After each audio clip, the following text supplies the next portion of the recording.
The video I'm going to be playing you was one I'd made 3 days ago, but then the post office thing and the student grant thing intruded. So I thought, well, the Navy can wait. We're very short on ships, and that's not going to change in the next week or so. So I can put that video further on. And then the Houthi thing broke. So that's why I'm reintroducing the video, and mostly because I'd forgotten something when I made my assessment in that video. And that was, I was talking about Chinese imperial ambitions in the South China Sea.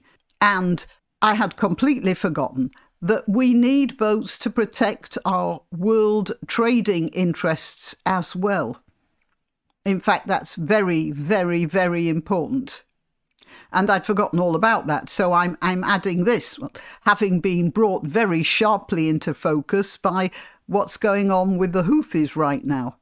The problem, as I said, boats are big, lumbering, and make expensive and make good targets for drones. So that is a problem. And my implication was that maybe the Navy doesn't need to be so big, but having seen what's been going on in the southern part of the Arabian Peninsula and that entire area, I've been reminded that a strong Navy is very important. And as Maya Tusi put it, the Americans went in there with guns blazing, and our media are describing it as a joint British and American venture, but it isn't. We don't have the boats to support that.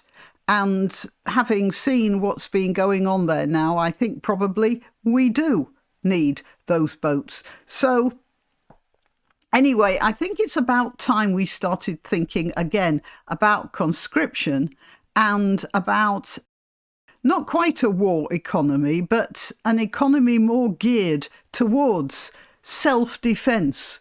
I think that's probably what we should be thinking of right now. The trouble is, with the incompetence of the governments we have now, that's not a guarantee that anything will defend us. However, right, this is the original video minus the introduction, because this is the introduction. I'm Graniopteryx.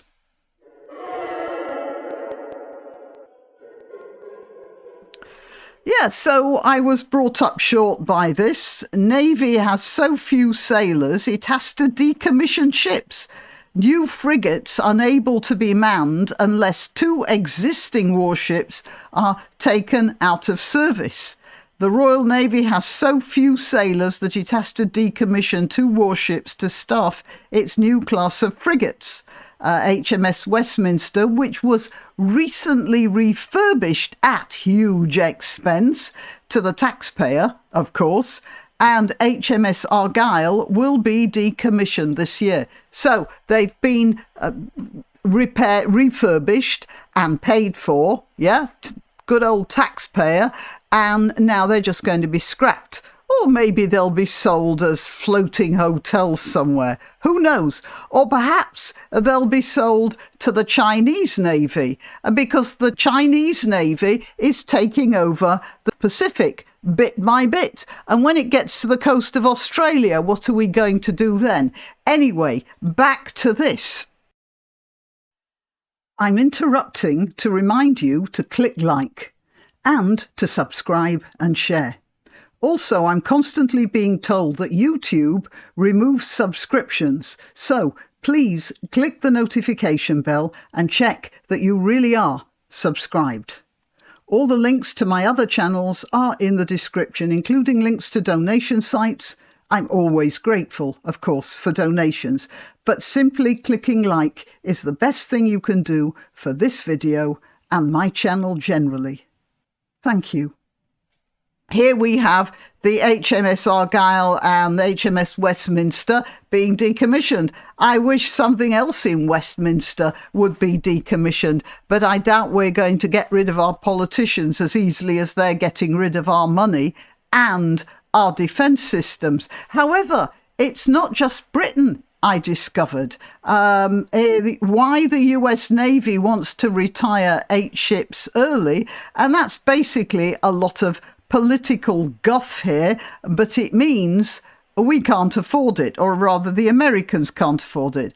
Those set for early retirement as part of a divestment strategy include 3 Whidbey Island class amphibious etc., etc.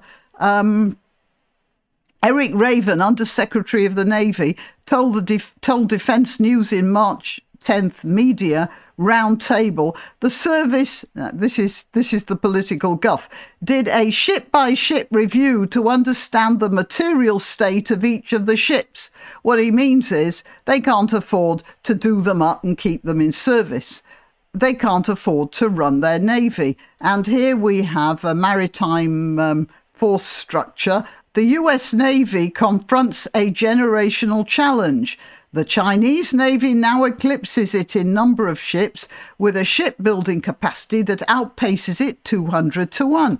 While the US Navy's shifting battle fleet requirement gets the most press, the attendant manpower shortfall gets significantly less attention. They just can't afford to recruit and keep the sailors they have.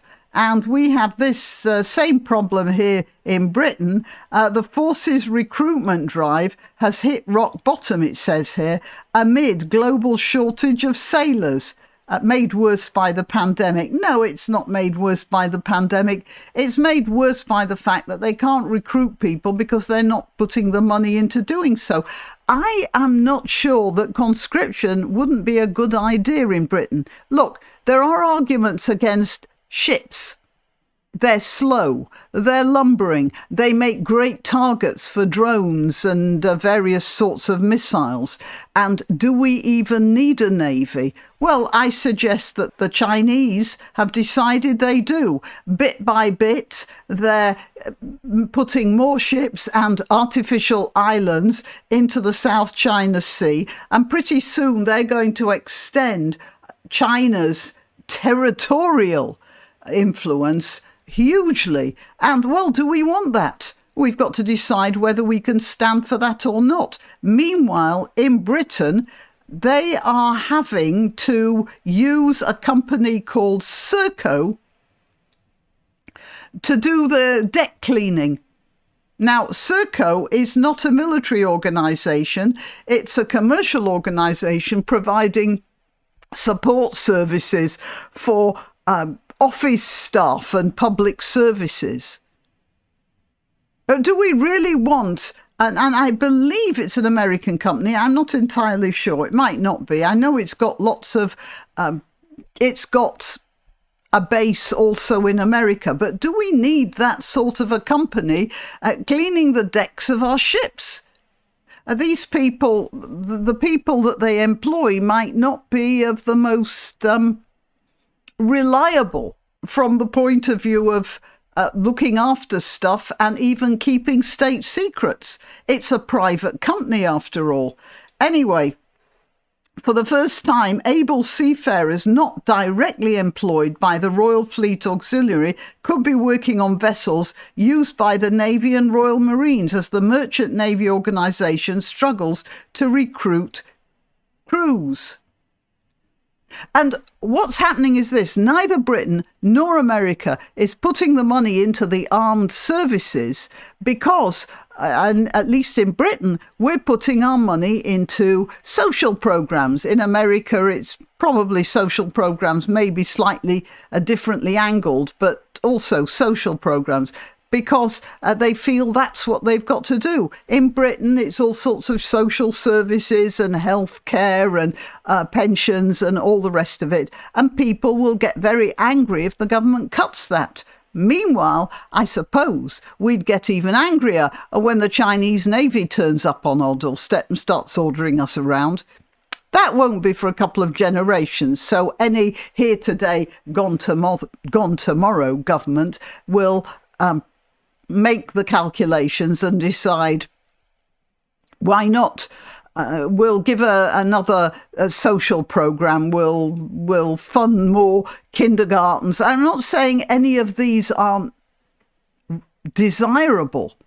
What I am saying is that the defence of the realm is the most desirable thing any realm should be going for, and people should be made aware of that. Right, well, yeah, that's it. No, Davy, welcome China. Till next time. Why not treat yourself or a favoured relative or friend to these magnificent examples of merch? The mugs and t-shirts come in the Graniopteryx design or Grambo with a firearm or the more deadly knitting needles. Go to www.graniopteryx.com and whatever platform you're watching this on, please click like, subscribe and share.